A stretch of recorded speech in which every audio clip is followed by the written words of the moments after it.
She wore a soldier's uniform, but carried the weight of 1,000 unspoken battles. He was a single dad, still learning how to breathe through grief.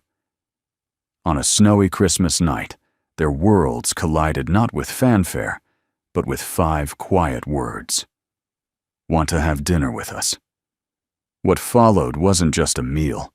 It was the beginning of healing love, and the kind of family neither of them thought they'd ever deserve. This isn't just a holiday story. It's a story about the chair that weighted the scars we carry, and the miracle that begins when someone chooses to stay. If stories like this stir something in your soul, we invite you to stay with us. Like, share, and subscribe to Soul Moment Story for more heartfelt tales that remind us of the quiet power of kindness, love, and second chances. Now let's begin.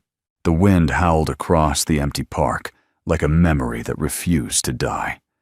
Snow blanketed the ground in thick silence, muffling footsteps, swallowing sound, and softening everything but the cold. Caleb Brooks sat still on the wooden bench, his hands buried deep in the pockets of a worn leather jacket, shoulders hunched beneath a cowboy-style hat dusted with snow. His breath came in slow clouds. Beside him, his 6-year-old daughter Emma swung her legs, humming a tune he hadn't taught her. Her red woolen mittens gripping the edge of the bench. They had come here every Christmas Eve since Allison died. The first year he brought flowers. The second, hot cocoa and silence. This year, he didn't bring anything but himself and Emma, who had insisted on tagging along, claiming Mom would want me here. Caleb looked straight ahead. The park lights flickered weakly in the distance. Somewhere behind them, the carolers had stopped singing. Somewhere ahead, the world was celebrating. But here on the bench, there was just them and the sting of a holiday that didn't feel like one. Emma nudged his arm. "Dad. There's someone standing over there." He followed her gaze. At the far end of the path, barely visible beneath the snowfall, stood a woman, rigid. Still her outline sharp even through the blur of snow. She wore a military green coat, the kind that didn't come from department stores. On her shoulder, he could just make out the edge of a patch. She wasn't just wearing the uniform. She was it. She looked like she hadn't moved in minutes, maybe hours. Emma slid off the bench boots, crunching in the snow. "She looks cold." Caleb reached out instinctively. "Emma, wait." But she was already trudging toward the woman, her little red scarf trailing behind like a comet. Caleb stood cursing under his breath and followed. As he approached, the woman turned slightly. Her face was pale, not from the cold, but from something deeper. Exhaustion, maybe. Grief. She couldn't have been more than 30, but her eyes carried decades. Emma stopped a few feet away, tilting her head up. "Hi." The woman blinked, surprised. "Hi," she said, her voice rough as gravel. "My name's Emma. That's my dad." Caleb gave a nod, his hand resting on Emma's shoulder. "Sorry." She tends to make introductions before asking permission. The woman offered a faint smile, more polite reflex than genuine warmth. "It's okay." "You look lonely," Emma said plainly. "Are you?" The woman hesitated. Her eyes flickered toward Caleb as if asking, "Is it okay to be honest in front of her?" Caleb didn't say a word. "I guess I am," she said quietly. Emma reached into her coat pocket and pulled out a folded paper, one of the hand-drawn invitations she'd made earlier. She held it up with 2 hands. "We're having dinner. It's not fancy, but it's warm. You can come." The woman didn't take it. Emma turned to Caleb. "Tell her dad." He sighed, his breath white in the air. Then he looked at the woman fully this time. She was holding a paper bag crumpled at the edges, probably a gas station sandwich. Her knuckles were scraped raw from the cold, or maybe from something worse. He took a slow step forward. "You don't have to be alone tonight," he said softly. "Want to have dinner with us?" The woman didn't speak. For a long moment it seemed like she might walk away. Then she did something unexpected. She looked down at Emma, then back at Caleb, and nodded. "Yes," she said. "I'd like that." They didn't speak much during the walk back. The wind was sharp, and the silence between them wasn't awkward. It was weighty, reverent, like the hush inside a chapel. Inside the modest cabin, the air warmed instantly. The fireplace crackled low, casting flickering light across the room. A simple wooden table stood in the corner, set for two. Caleb pulled out a third chair without a word. Emily stood just inside the doorway, hesitant like she'd stepped into someone else's life. Her boots left faint wet marks on the hardwood.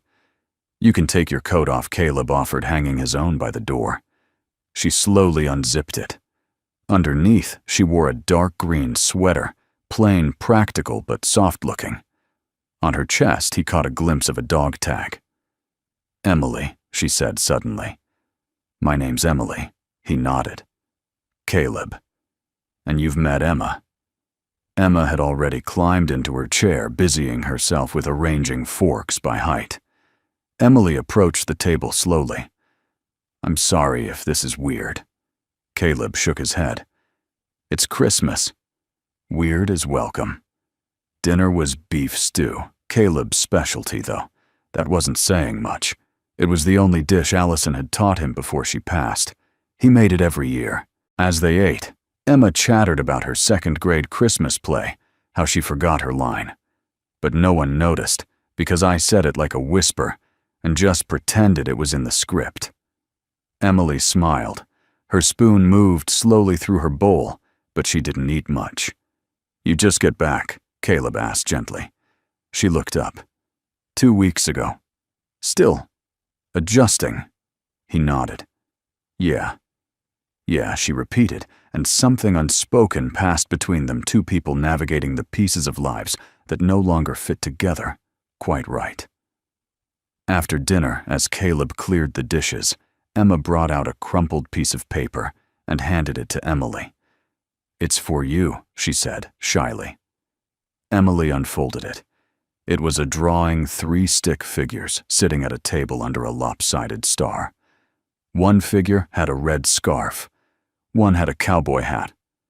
One was tiny and smiling. Emily stared at it. Her eyes shimmered. "I didn't know where to go tonight," she whispered more to herself than anyone else. Caleb paused at the sink, drying his hands. Emma reached up and tugged at Emily's sleeve. "You can come again tomorrow." Emily didn't answer, but she folded the picture carefully and slipped it into her jacket pocket. Outside, the snow continued to fall. Inside, a chair that had once felt empty no longer did. And across the room, Caleb watched Emily carefully tuck away the picture as if it were the first fragile piece of a home she hadn't realized she'd been searching for. The next morning, Emily Carter woke in the motel room she had rented by the week. The heater rattled like an old truck engine, blowing just enough warmth to keep frost from crawling down the inside of the windows. A paper cup of cold coffee sat on the nightstand. Her duffel bag half-zipped and always ready lay by the door. She hadn't unpacked since she returned to the States. She sat on the edge of the bed, fully dressed, staring at the small piece of crayon-colored paper in her hands. 3 stick figures, one with a red scarf, one with a cowboy hat, one small and smiling. That little girl, Emma. She had eyes like she could see straight through a person and still want to hold their hand. Emily traced the edge of the drawing with her thumb. She had meant to say, "No last night." Just keep walking, eat the stale sandwich in her paper bag, maybe stare at the motel ceiling while pretending she didn't care that it was Christmas. That's what she'd done last year and the year before that. But then that little voice had broken through the noise in her mind, asking, "Are you lonely?" And somehow, for the first time in years, she had said yes. Not out loud, but in the way she'd stepped into their home. Let them serve her stew, listen to a little girl's stories like they mattered. And they had mattered, more than she expected. She folded the drawing carefully and placed it into her duffel's side pocket next to her service ribbon, and the dog tag of a friend who never made it back. At the same hour, Caleb stood at his kitchen sink, hands submerged in soapy water, replaying every detail of the night before. He didn't know what made him invite her. Maybe it was the stillness in her eyes, too quiet for someone so young. Or maybe it was that Emma had seen something in the soldier that mirrored the empty space they'd carried since Allison died. He dried his hands on a towel and looked around the cabin. It was nothing special, a two-bedroom with creaky floors, mismatched chairs, and a lopsided Christmas tree Emma had decorated with paper stars and popcorn garlands. But last night it had felt like something more, like warmth, like connection, like the beginning of something he hadn't dared imagine in years. And then she was gone. No goodbye, no note, just vanished like a winter gust. That should have been fine, expected. She didn't owe him anything. But still, it stung. Dad Emma's voice came from the living room, soft, unsure. "Yeah, baby." She left her dog tag on the couch. Caleb walked over, and Emma handed him the small metal tag. The name was there. Carter E.M. Her blood type. Her branch. Her ID. "She'll come back, right?" Emma asked, looking up at him with the kind of fragile hope only children still dared to hold. He didn't answer. He didn't know. It was nearly dusk when the knock came. Emma bolted to the door like a shot. Caleb followed, expecting a neighbor, or maybe a package. When he opened it, he froze. Emily stood there, shoulders dusted in snow again, dog tag tucked inside her coat, and something unreadable in her eyes. She held up a small tin of cinnamon rolls. I didn't make them. Gas station bakery. But they smelled decent. Caleb stared at her for a second longer than polite. Then he smiled. Soft, real. "I've had worse." Emily stepped inside, exhaling as if she'd been holding her breath since morning. Emma wrapped her arms around Emily's waist before she could even take off her coat. "You came back," the little girl exclaimed, muffled by wool and parka. Emily looked down at her. "I wasn't sure I would." "You forgot this." Emma handed her the dog tag. Emily took it gently, her hand closing around it like it was more than metal. "Thank you," she said, her voice catching slightly. Caleb motioned toward the fireplace. "We've still got leftovers." Emma made hot cocoa, with a dangerous amount of marshmallows. Emily gave a quiet laugh. "That sounds perfect." Later, the three of them sat on the couch, paper cups in hand, watching the fire crackle and spit.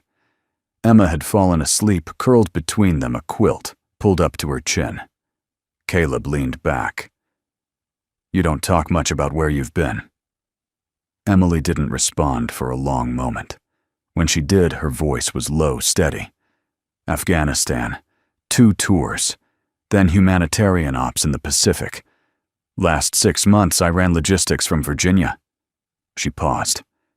"I asked not to be promoted again. Didn't want to leave the field. But eventually, they make you sit behind a desk." "What made you leave?" Emily stared into the flames. "A letter. From the sister of someone who didn't come back. She said she forgave me." Caleb didn't speak, letting the fire fill the silence between them. Emily turned to look at him. "I spent Christmas 3 years ago under a tarp in Kandahar. Last year, I drank warm beer in a supply tent. This year, a little girl handed me a crayon drawing and made me dinner." Her voice cracked. "I didn't think I missed home. I didn't think I had one." Caleb's throat tightened. He looked down at Emma, her small face softened by sleep. "She thinks you belong here," he said. And Yui didn't look away. "I think it's been a long time since someone sat at that table and didn't feel like a ghost." Emily blinked. She opened her mouth to say something, but instead, she reached into her pocket and pulled out the folded drawing. "I've been carrying this all day," she said, smiling. "It's the only thing that made me feel like I still have skin." Outside, snow tapped gently against the windows. Inside, the fire crackled, and in its glow, a soldier who didn't know where she belonged found herself sitting between a man who had stopped believing in second chances and a child who had never stopped believing in anything. And for the first time in years, the word home didn't feel like a memory. It felt like a possibility. The snow melted slowly in the days after Christmas, retreating into gutters and leaving behind brittle patches of ice that clung stubbornly to shaded sidewalks. Life in the small town returned to its quiet rhythm. Neighbors unstrung lights from porches. Shopkeepers marked down leftover decorations, and children traded sleds for schoolbooks once more. But inside the Brooks cabin, something had shifted. Emily had come by again. And then again. Never with warning. Never with ceremony. Just a soft knock at the door sometimes, with takeout containers. Sometimes, with nothing at all. She never stayed too long, never overnight. But the space around the dinner table no longer felt temporary. It was becoming something. And Caleb knew it. What unsettled him was not her presence, but how naturally she fit, as if the rhythm of their lives had always had room for a third beat. And yet there were still things she didn't say. She laughed at Emma's stories. She smiled when Caleb burned toast and called it ranch style. She helped stack wood for the fireplace and always brought her own gloves. But every time he asked about her time in the army or what came next for her eyes drifted somewhere distant, and her answers grew smaller than her silences. Caleb knew the look. He had worn it for 2 years after Allison died. It was early evening when he found it tucked between the cushions of the couch, a worn leather notebook, small, palm-sized. On the inside cover was a simple name, Sergeant E.M. Carter. The pages were thick with scribbles, drawings, lists. At first he didn't intend to read it. He just wanted to know if it was something important, something lost. But as he flipped through, a piece of folded paper fell out and drifted to the floor like a leaf. It was a letter. Unsent. The date in the corner was from nearly a year ago. He picked it up, hesitated, and then set it gently on the coffee table. That night, when Emily knocked again, she didn't bring food. She didn't smile. "I think I lost something here," she said. Caleb nodded and motioned toward the living room. "Found it this morning." Emily picked up the notebook and tucked it inside her coat without looking at it. "I didn't read anything," Caleb said softly, then paused, "except for the letter that fell out." Emily froze. "I didn't mean to." "No," she interrupted. "It's okay." She sat down on the edge of the couch, her hands resting on her knees. Her dog tag peeked out from beneath her collar. "I wrote that to the family of someone in my unit," she said. Private First Class Marcus Hill. He was 23. Quiet. Always carried around a picture of his daughter. Said she was 4 loved dinosaurs and thought the moon followed her. Caleb sat down opposite her listening. He died during a routine transport. Freak explosion. No combat. Just gone. Her voice didn't waver, but her jaw tightened. "I was in command. I signed the manifest. I wrote the report." "You were following orders," Caleb said. Emily shook her head. "I was checking boxes, moving bodies like inventory. It didn't feel human anymore." She leaned back against the couch, her gaze locked on the flickering fireplace. "I wrote the letter 100 times. Different versions. Tried to make it sound formal. Tried to make it sound heartfelt. But nothing ever felt like enough." "Did you ever send it?" "No." "Why not?" Emily looked over at him, then eyes raw. "Because I didn't want them to forgive me. I didn't think I deserved it." The silence stretched. Then Caleb said, "You do." She looked away. "No, I mean it." He leaned forward. "You carry that weight like it's the only thing that proves you cared. But caring doesn't have to be punishment, Emily. It can be healing, too." Her eyes welled, but she blinked it back. "You talk like you've been there." "I have." And then, slowly, gently, Caleb told her about Allison. He told her about the morning Allison coughed up blood for the first time and told him it was just a cold. about the months of hospitals and specialists, and how he used to memorize Latin medical terms in waiting rooms so he could pretend he understood what was happening. He told her about the final Christmas they spent together, how Allison insisted on hanging every single ornament herself, even when her hands trembled too much to tie ribbon. He told her about the way she really smiled only once during her final week, when Emma brought her a snow globe and said, "Now you have your own winter." She passed 2 days later, Caleb said quietly, in her sleep, holding that snow globe. Emily reached for her tea, but her hand stopped midway. She looked at him, and after that she asked. Caleb exhaled. "I did everything I was supposed to. Got up, packed lunches, read bedtime stories. But inside, I just stopped. The only thing that kept me from falling apart was Emma. She's the only reason I even remembered to breathe." And now Emily's voice was barely above a whisper.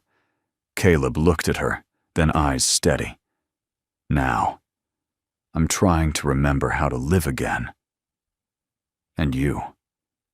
He paused, searching for the words. "You don't have to carry everything alone anymore." Emily blinked, and this time the tears fell freely. "I don't know how to let it go," she confessed. "You don't have to," he said. "Just let someone carry it with you." She looked at him like he had just offered her something more valuable than all the medals she'd ever earned. Not pity, not absolution, but presence. And somehow, in that simple offer, she felt something soften inside her, like the first warmth after a long winter. She reached into her coat, pulled out the letter, and set it into the fire. The paper curled, blackened, and disappeared into the glow. They sat in silence, not mourning what was lost, but making space for something new. Outside, the wind had calmed. The night held still. Inside, two people who hadn't planned on sharing anything had just opened the first door neither of them thought still existed. A door that led toward healing, toward trust, toward something that might one day be called love. It was the smell of fresh pine that caught Emily off guard. She hadn't meant to come back. After burning the letter, she had told herself that was the end. A gesture of closure. One final flicker of memory turned to ash. She'd even packed her things that night, the duffel zipped, and sitting by the motel door. She told herself she was just passing through town, just drifting, just existing. But 2 nights later, she stood once again on the creaky front porch of Caleb's cabin, hand hovering just above the doorframe, heart pounding harder than any battlefield deployment she'd ever led. Before she could knock, the door opened.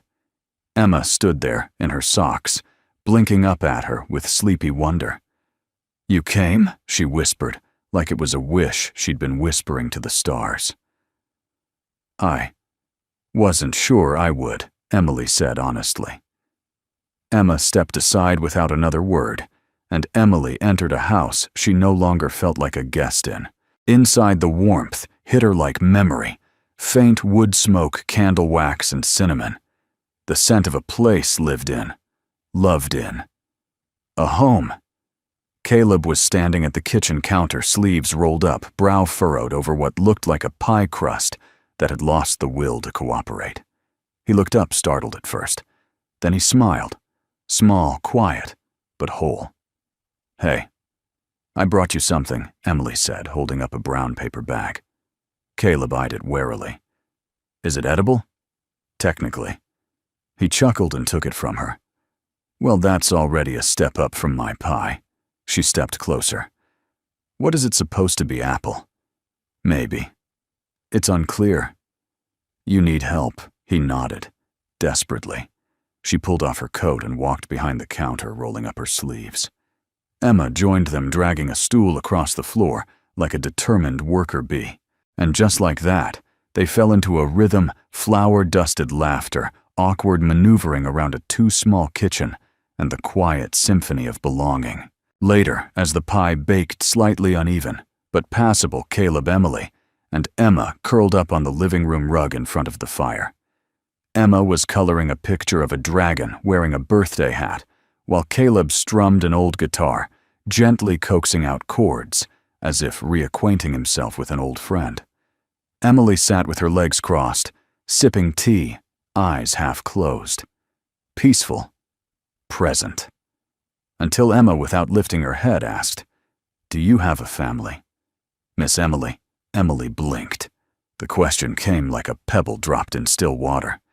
Caleb looked up, unsure whether to interrupt, but Emily answered. Slowly. Carefully.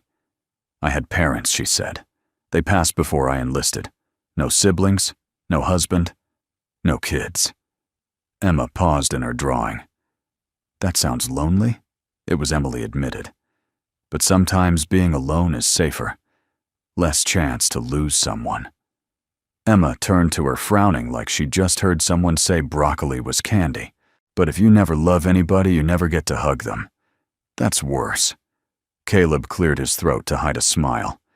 "She's got a PhD in truth bombs." Emily's laugh was soft, but sincere. "She's not wrong."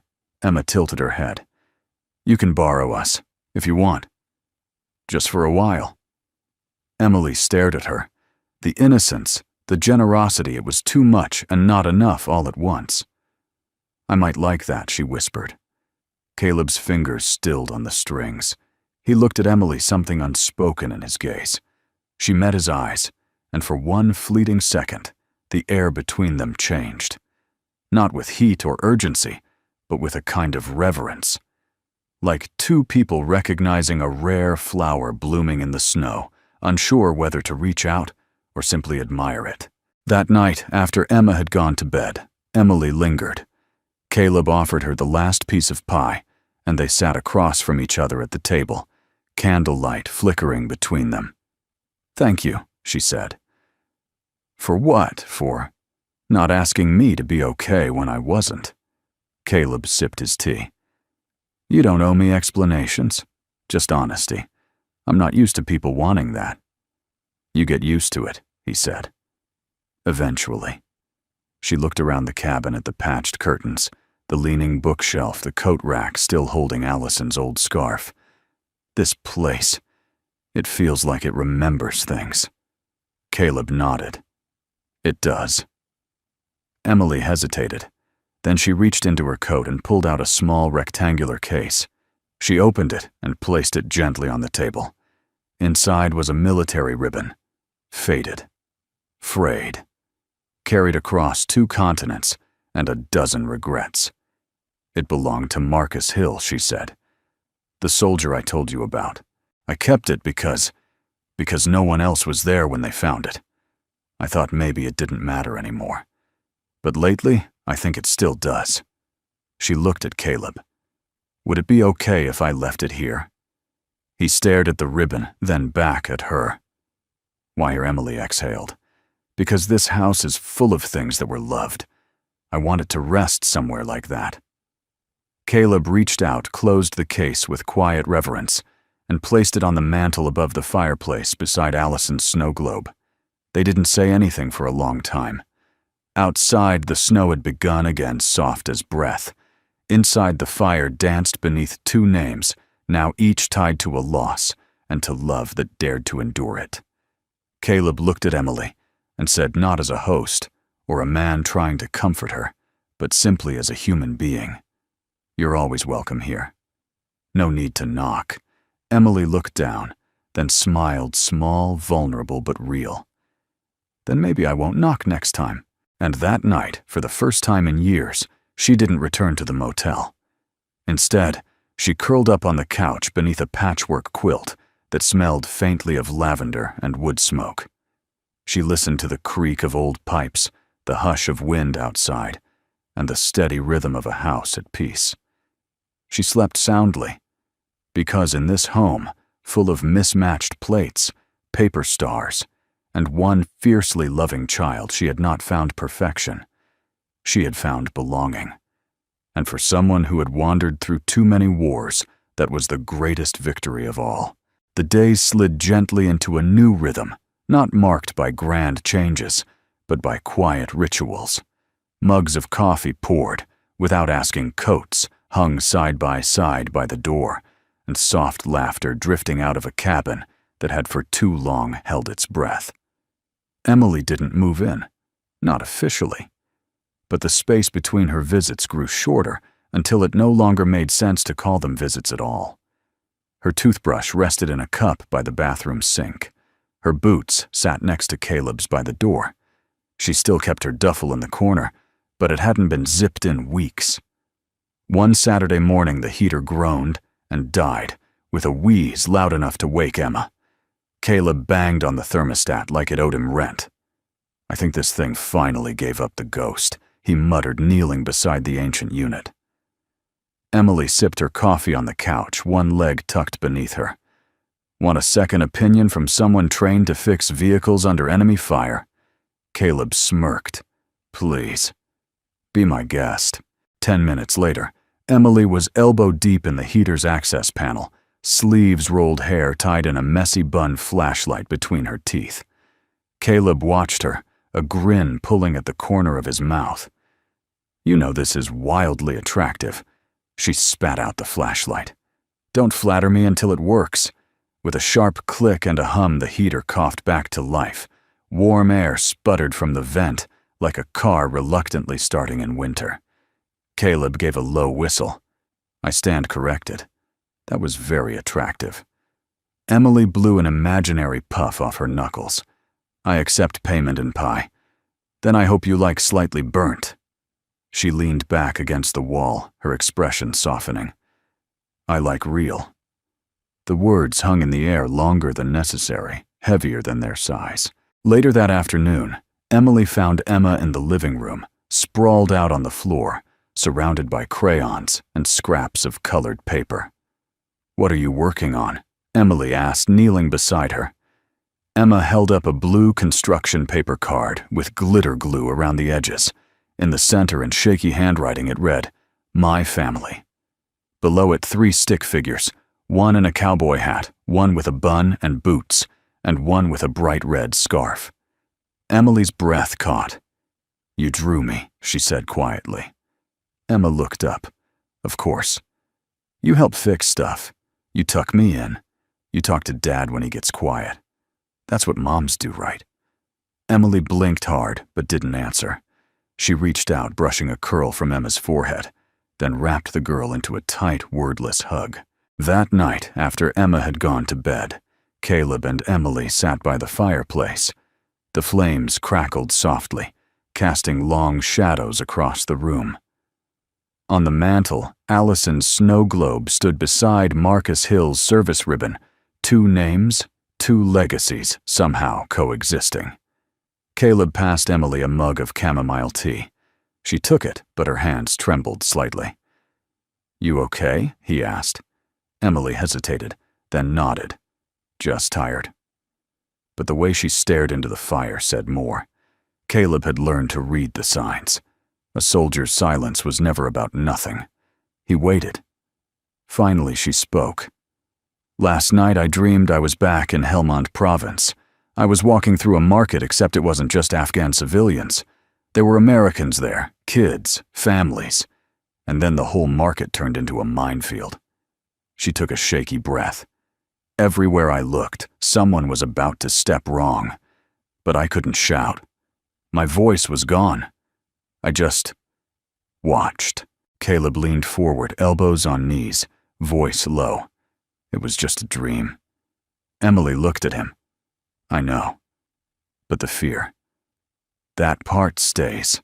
She set her tea down. "I'm trying, Caleb. I'm trying so damn hard to live like I'm not still there. But it's like there's a glass wall between me and the world. I can see everything, but I can't touch it." "Not really." He reached out his hand, wrapping around hers, firm but gentle. "I can't break that wall for you," he said. "But I'll sit on this side of it until you're ready to open a door." Emily swallowed. Her eyes shimmered. She didn't speak, but her fingers curled around his like a silent promise. The next morning, Caleb found her outside, sitting on the front steps, staring at the woods. She held something in her lap, a soft, worn fabric.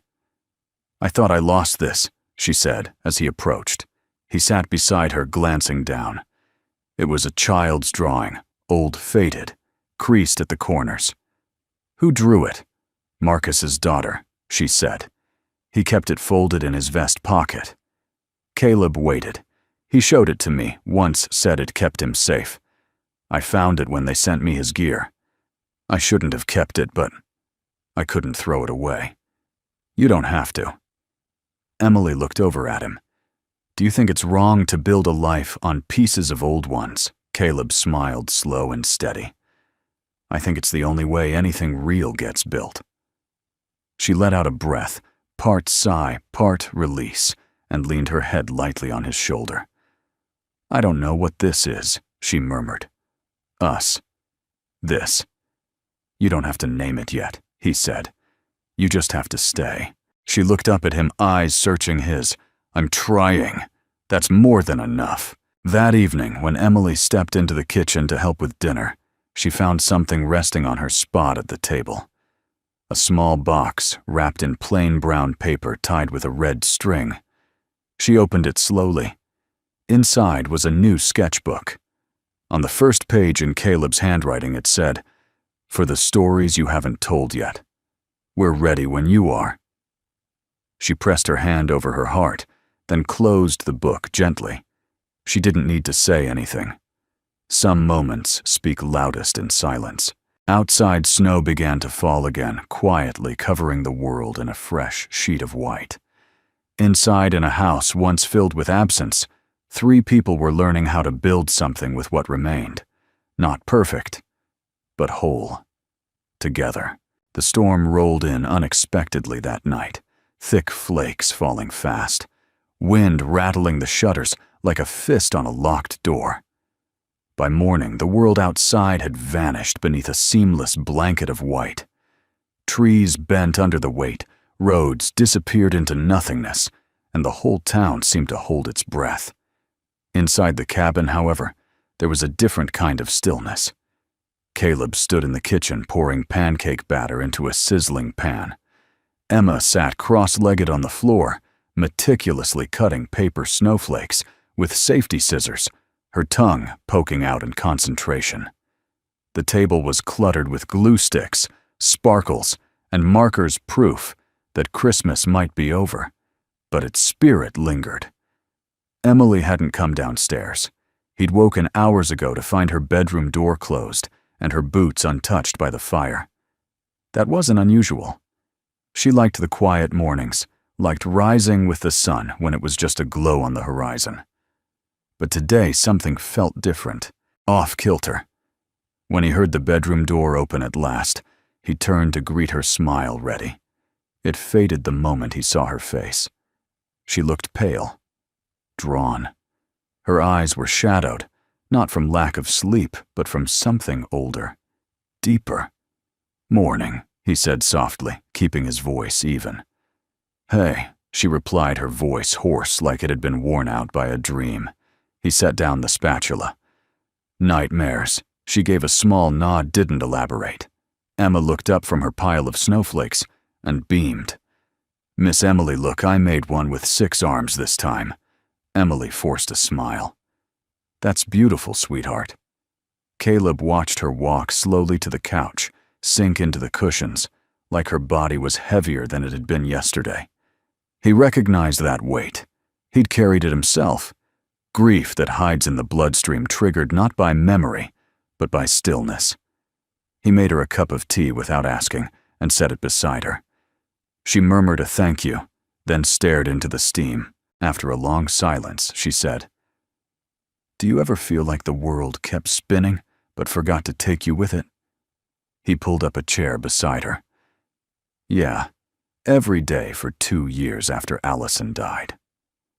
Emily glanced at the snow globe still sitting on the mantel beside Marcus's ribbon. I thought I'd be better at this by now. At what? Living. He leaned forward, elbows on knees. Emily, what you're doing now, that is living. Being here. Letting us see you. Letting yourself be seen. That's the bravest damn thing I've ever witnessed. She closed her eyes, fighting the emotion swelling behind them. I miss being useful, she whispered. In the field, everything had purpose, even fear, even pain. But here, I feel like a ghost haunting someone else's home. Caleb's gaze softened. Then maybe you just need a reminder. He stood, walked to the mantel, and picked up the small velvet case that held Marcus's service ribbon. He brought it over, setting it gently on the coffee table in front of her. You gave this to us, he said. Said you wanted it to rest somewhere that meant something. But Emily, it's part of you, and it deserves to be where you are. She stared at the case, then slowly opened it. The ribbon lay there, faded and frayed, but whole. Caleb reached into his pocket and took out a tiny brass stand he'd ordered it online days ago. Nothing fancy, just something to give the medal a place of honor. He gently placed the stand on the mantel, then nodded toward her. You want to do the honors? Emily stood slowly, like her body wasn't quite convinced it was allowed. She approached the fireplace with the careful reverence of a soldier approaching a fallen comrade's casket.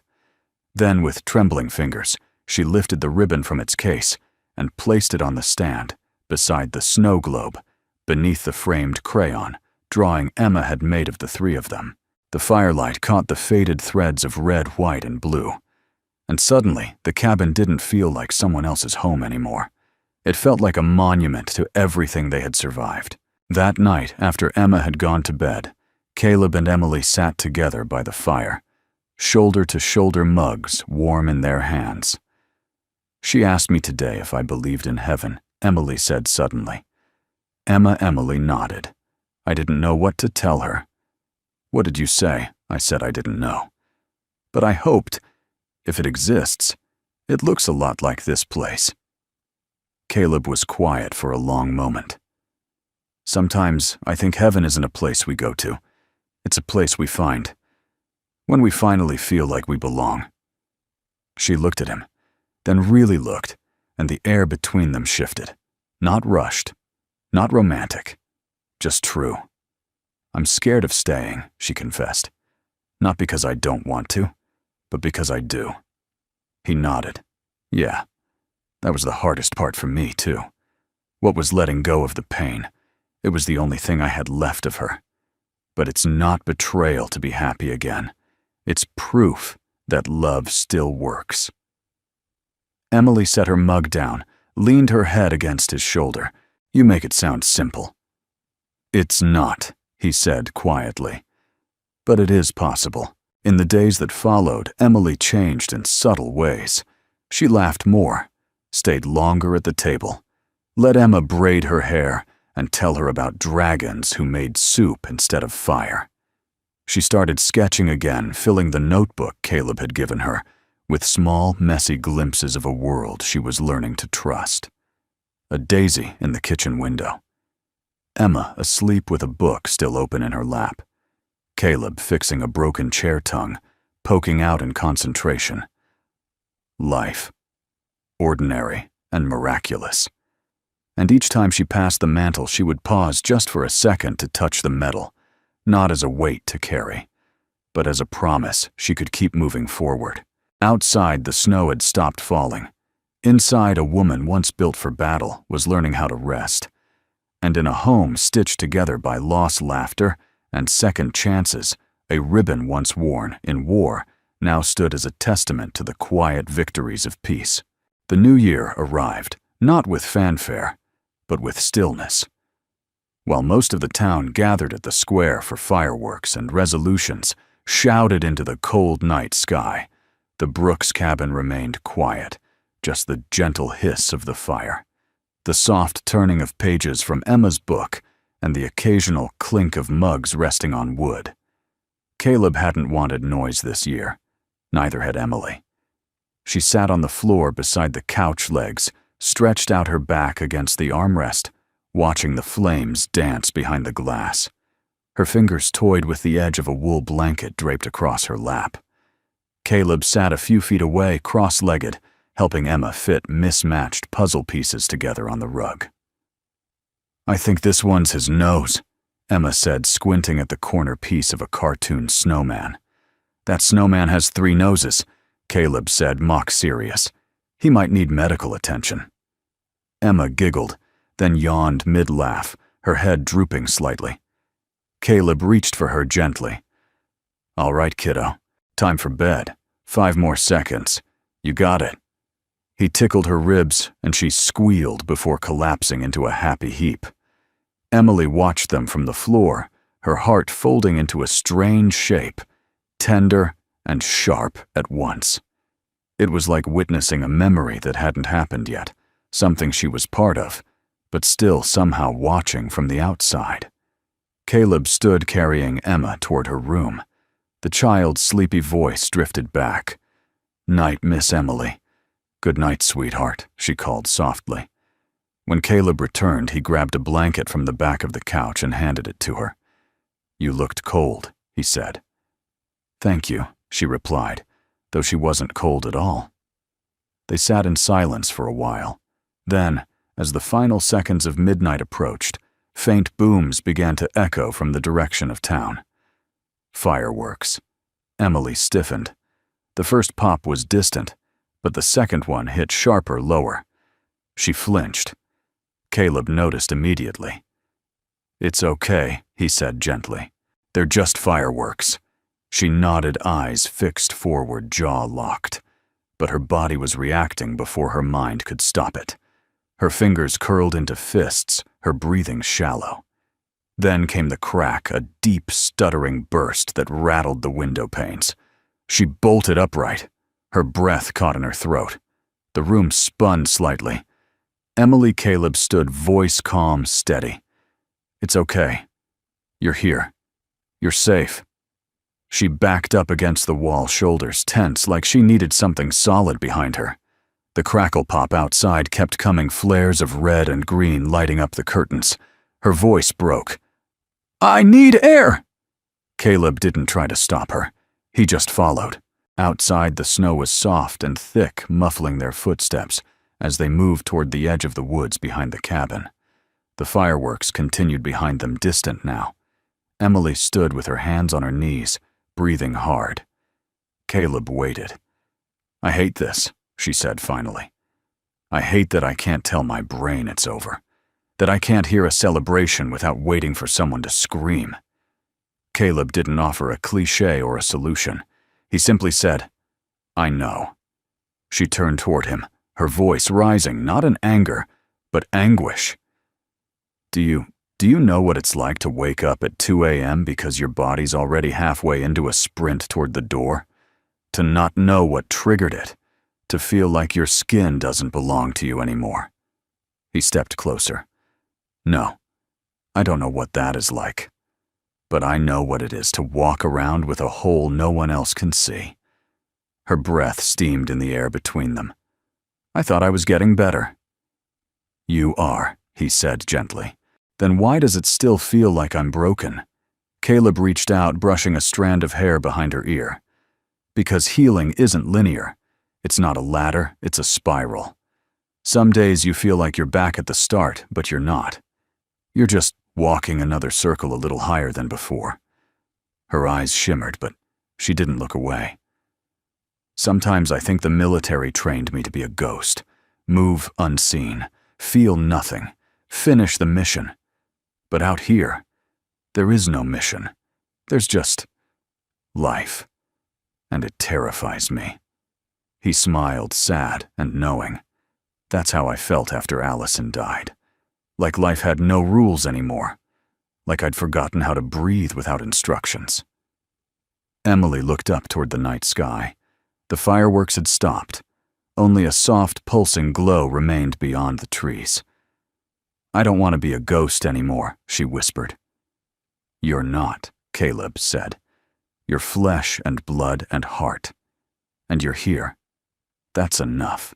She stepped forward into his arms, and for a long time they stood like that in the silence after the storm, in the safety of a night that had not swallowed them whole. Later, back inside, she didn't sit on the couch or retreat to her room.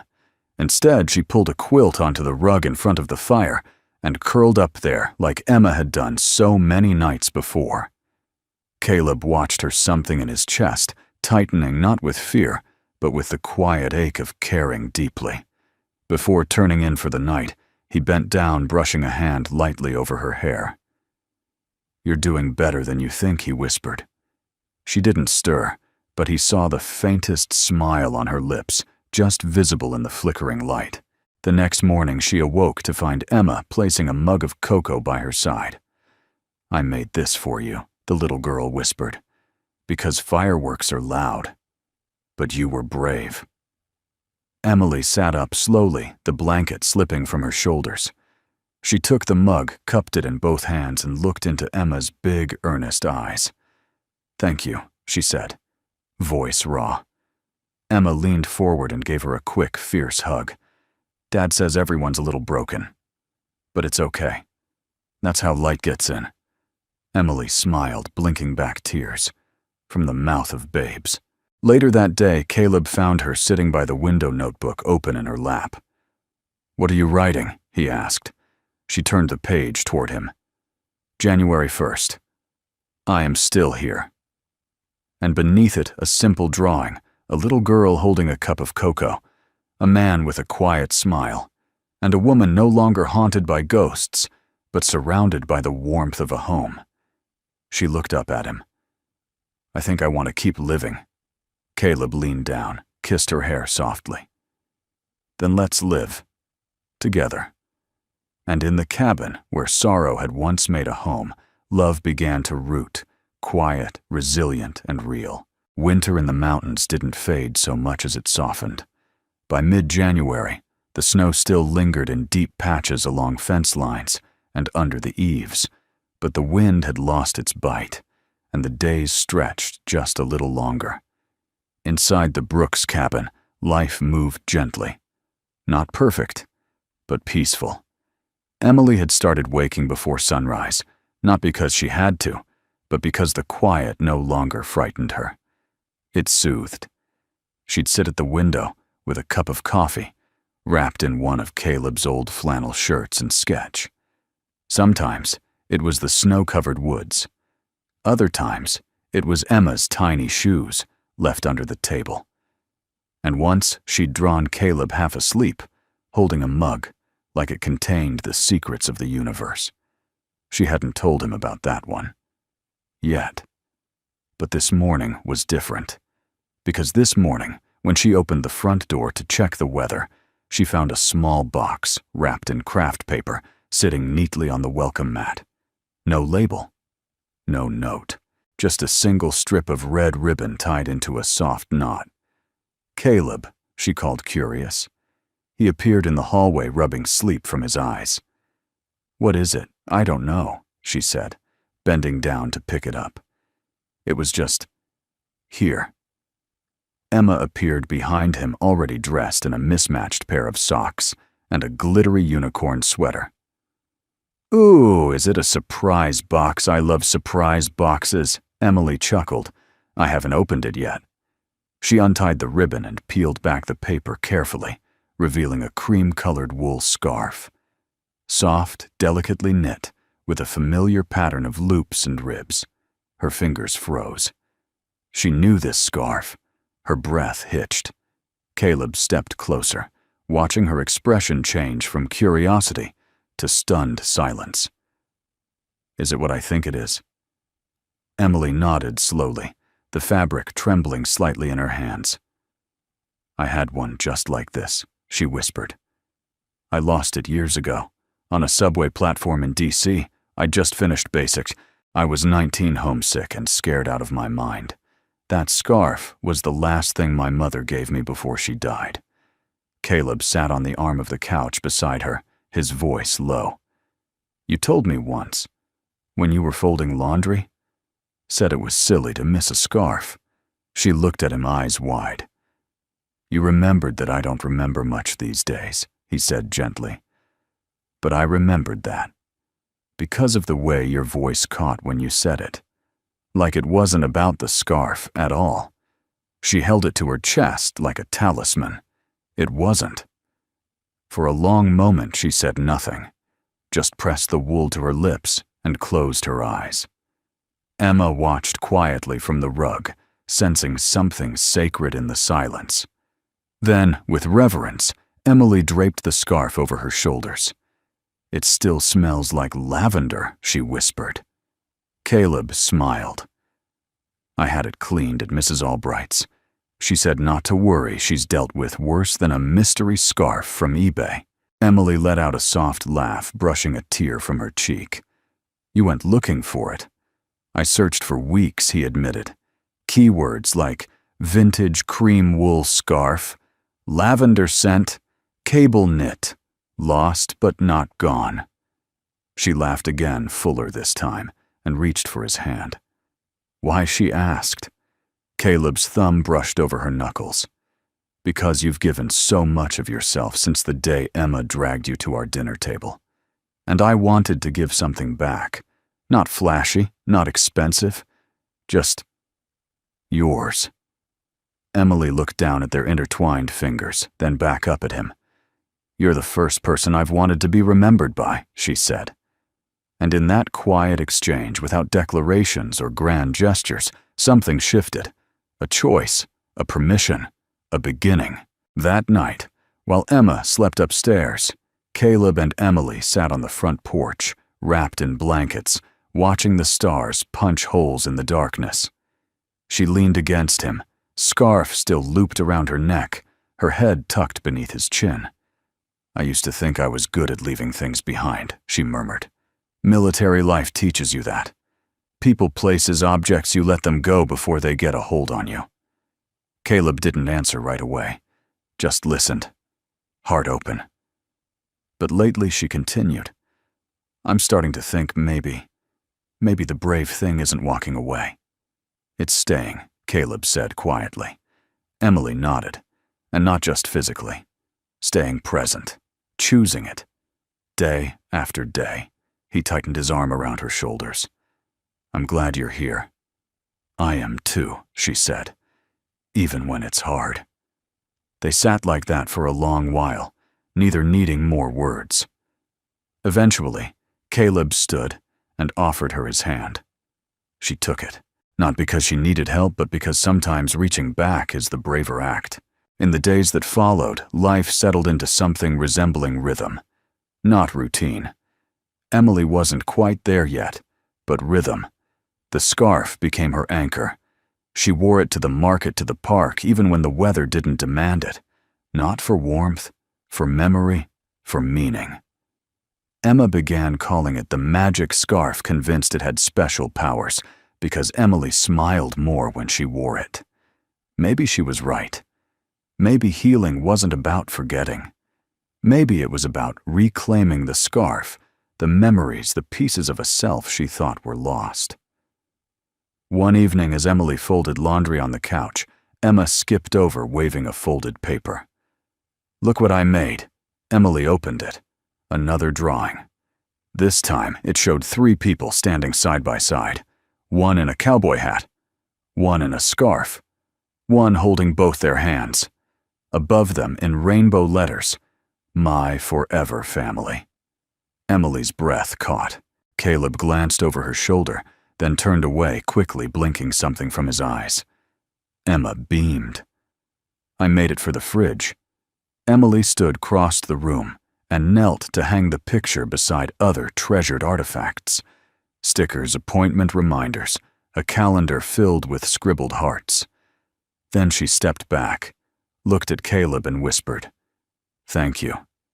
"For what?" "For letting me be part of something that doesn't need fixing." Outside, the snow had begun again, light, playful, no longer a weight, but a grace. And inside, a woman who once believed love made her vulnerable had discovered the deeper truth. Love didn't break her. It brought her home. The first hints of spring whispered across the mountains in late February, not with warmth, but with light. The sun lingered longer each afternoon, spilling gold through the pine trees. Icicles began to drip like slow metronomes, and patches of brown earth peeked through where snow had once ruled. Inside the Brooks cabin, preparations were underway. Emma's birthday was in 3 days. She would be 7. Caleb had insisted on keeping the celebration small, just a handful of neighborhood kids, some cupcakes, and homemade decorations. But Emma had grander visions. "I want dragons," she'd declared one morning, "and glitter balloons, and a treasure hunt, and a crown that doesn't fall off." Emily had choked on her coffee at that one. "That's a very specific list." Emma grinned. "I've been thinking about it all year." Caleb leaned in mock serious. "I thought we were doing low-key," Emma gasped. "Dad?" "Low-key is for grown-ups." Emily burst out laughing. "She's not wrong." They gave in. For the next 2 days, the cabin became a flurry of party planning streamers, paper dragons, invitations scrawled in 7-year-old handwriting. Emily taught Emma how to fold origami stars. Caleb handled the treasure map, which somehow ended up more complicated than a military recon plan. On the night before the big day, Emily found herself sitting at the kitchen table, cutting out golden cardboard crowns. The fireplace glowed behind her. Caleb was at the sink, elbows deep in a mountain of mixing bowls. Emma had already gone to bed exhausted from excitement. Emily looked up from her scissors. "She saved me a seat." Caleb glanced over his shoulder. She's got a paper plate with my name on it," Emily said. "Next to hers. In glitter pen. Said I was supposed to sit there because that's where forever people go." Caleb smiled, rinsing his hands. "Sounds like her." Emily hesitated. "Is that okay with you?" He dried his hands, came to sit across from her. The candle between them flickered gently, casting soft shadows. "I want you here," he said. "Not just tomorrow. Not just for parties." She searched his face as if trying to find the catch.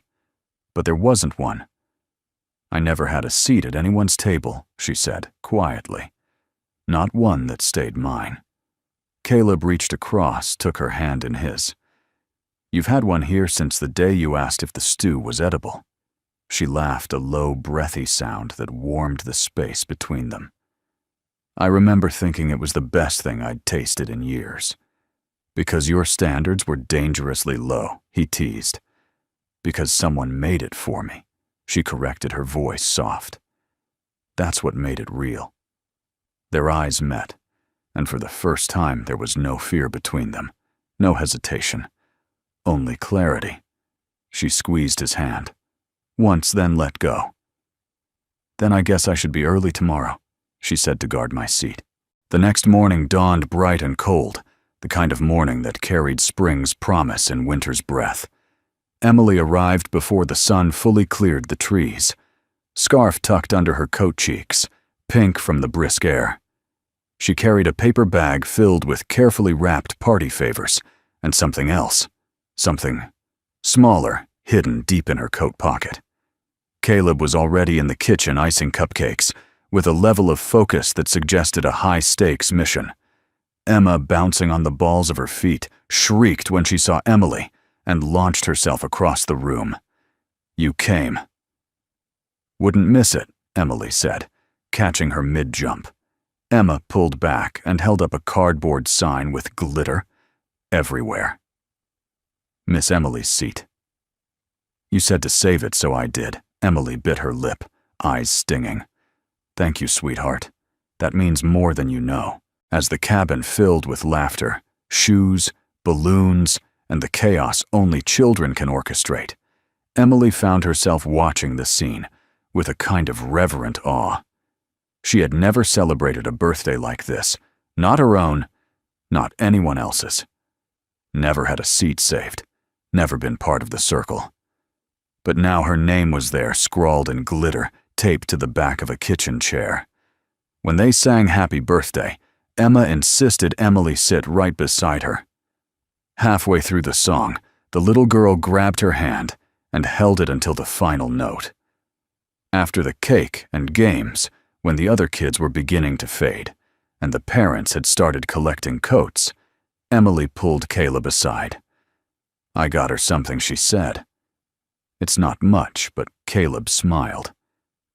"Emily, you being here is the gift. I still wanted to do this." She reached into her coat and pulled out a small box no bigger than her palm.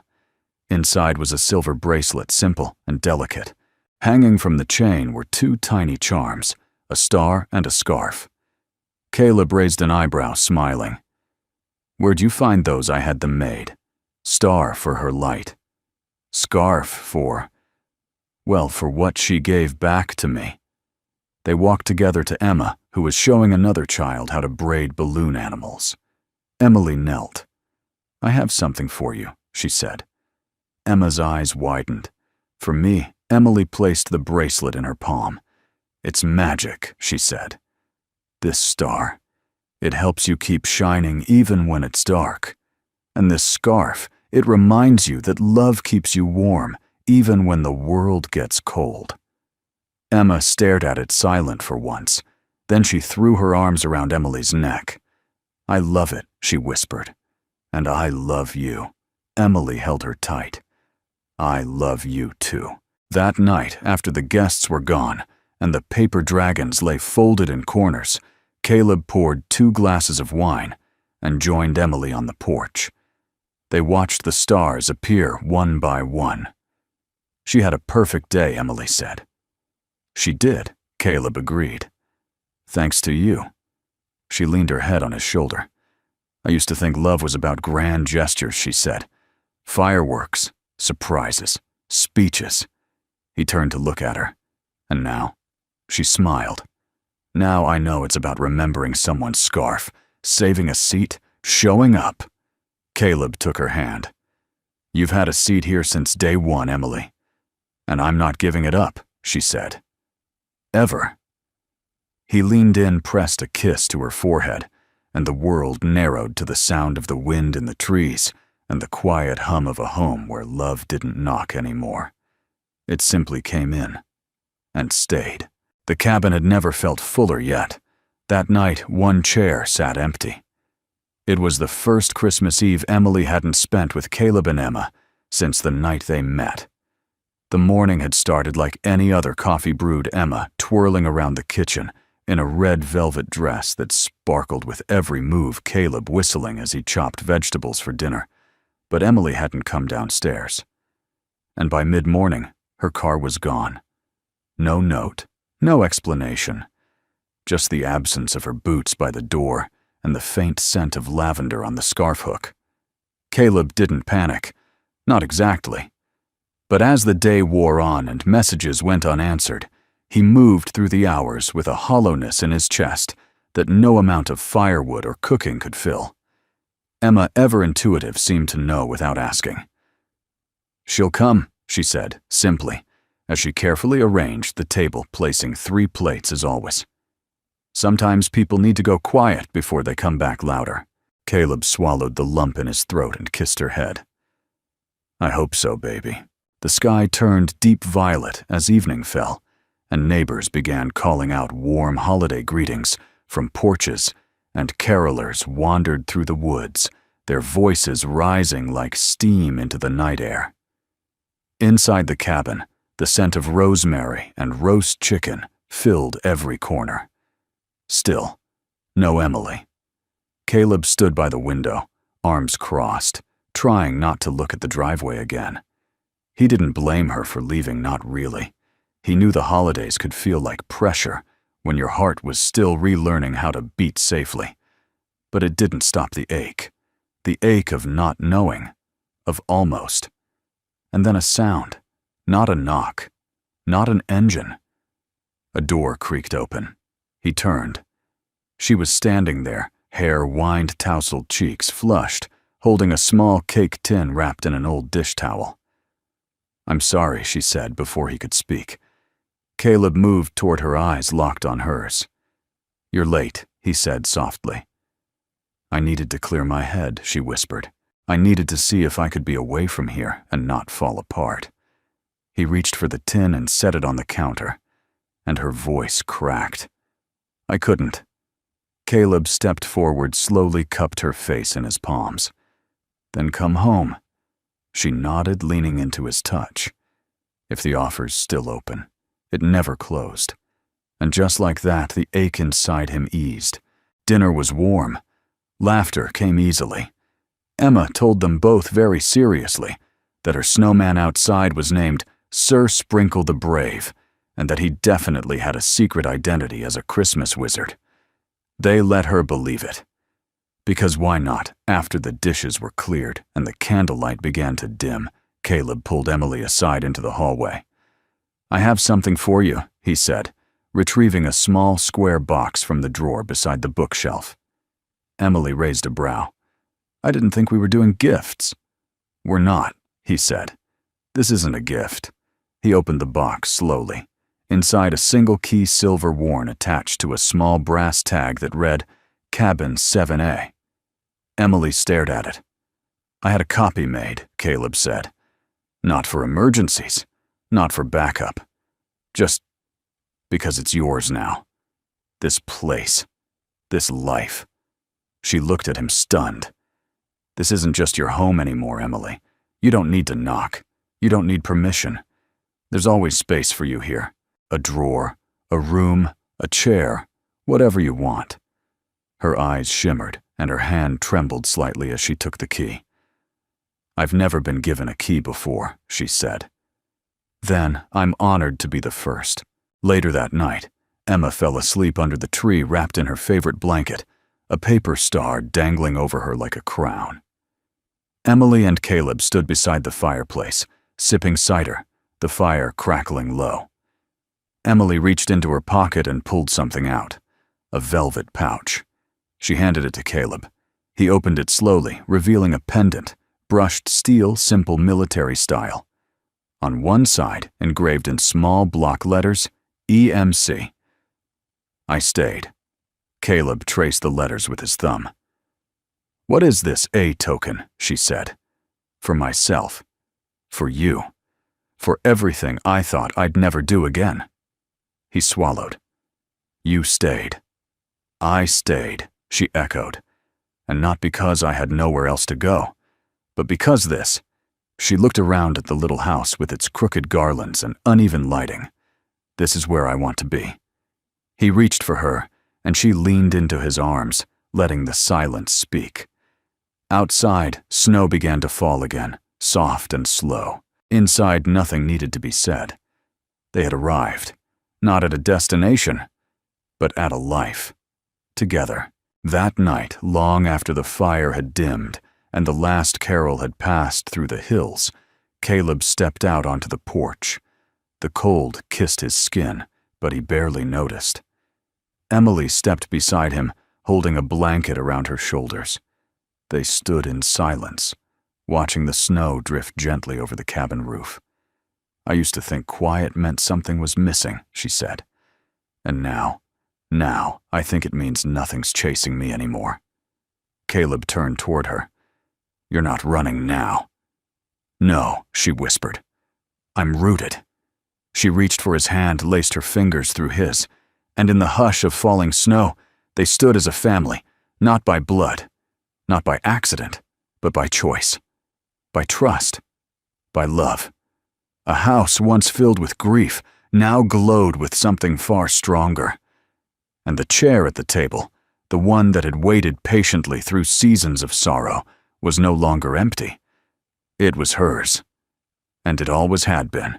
The first daffodils came in late March, tentative, stubborn little bursts of yellow pushing their way through thawing earth, just beyond the edge of the Brooks cabin. Caleb was the first to spot them during his morning coffee steam, curling around his beard as he stood on the porch.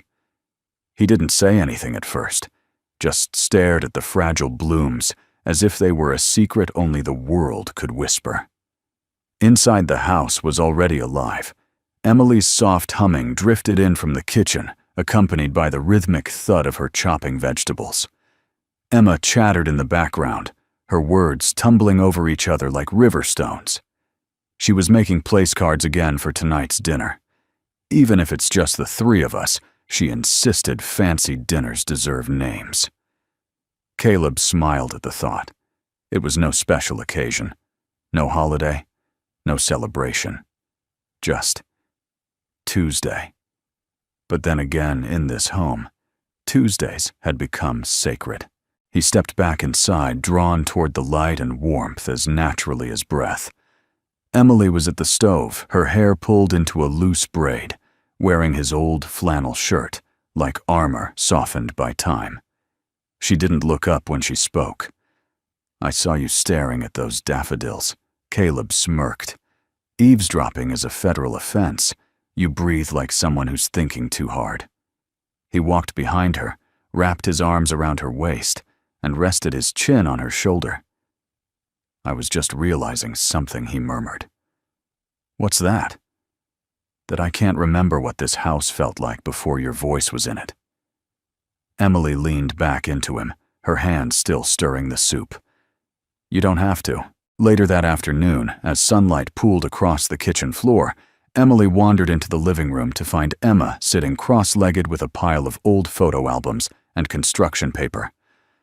"What are you up to now, Picasso?" Emma grinned. "Making a forever book." Emily raised an eyebrow. "A what?" "A book of all the things that should never get lost," Emma explained, flipping to a page where she'd glued a crayon drawing of the cabin. "You know, like our house and your scarf and Dad's burnt pancakes." Emily laughed, settling beside her. "That's quite a collection." Emma's voice turned serious, and I drew the kitchen table, with 3 chairs, just like now. Emily's smile softened. "It didn't always have 3. Emma added, "I remember that." "No," Emily whispered, brushing a strand of hair behind the girl's ear. "But it was always waiting." That evening they sat around the table, mismatched dishes and candlelight, casting gentle shadows against the wood grain.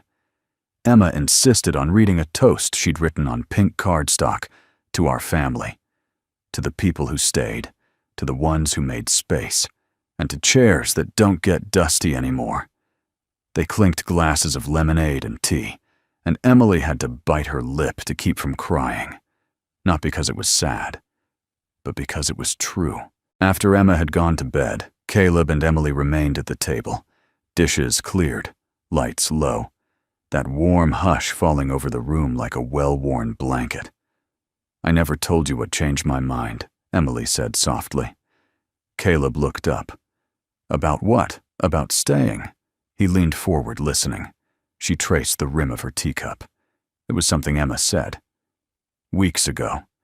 She told me the chairs at this table don't just wait. They remember." Caleb tilted his head. "What did she mean?" she said. "When you sit in one long enough, it learns your shape. It doesn't want someone like you. It just wants you." He sat back, exhaling slowly. "She's wiser than most adults," he murmured. Emily smiled. She gave me permission to be needed. Caleb reached across the table, took her hand in his. "You're not needed," he said. "You're wanted." Emily looked at him, her eyes shining. "I never thought I'd be either." He stood, walked around to her, and pulled her gently to her feet. "You are," he said. "Every day, in every room, in every laugh and meal and breath in this house you are." She leaned into him, forehead resting against his. "I used to wonder if I'd ever feel whole again," she whispered. "Now I don't need to." Caleb's brow furrowed slightly. "Why?"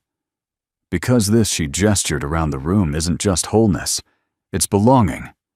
And it's better." That night, as the last of the firelight flickered and the world outside slipped into quiet again, Emily stood alone in the living room for a moment.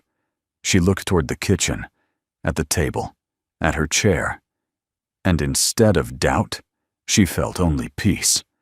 She walked over, pulled it out and sat, ran her hand across the smooth wood, closed her eyes. So many chairs in her life had been temporary, provisional, conditional. But this one had her name on it, written in pencil first, by a child carved into memory by love. No longer the guest, no longer the ghost. She was home, and the chair that had once sat empty, it had never been empty at all. It had simply been waiting. We'd love to know where in the world are you watching from. Leave us a comment and share what part of this story touched you the most. Your thoughts truly matter to us. And if this story brought a little warmth to your heart, don't forget to like, share, and gently tap that subscribe button to join our Soul Moments family. Thank you so much for spending your time with us today. Until next time, stay kind, stay hopeful, and never underestimate the power of an open heart. We'll see you in the next story.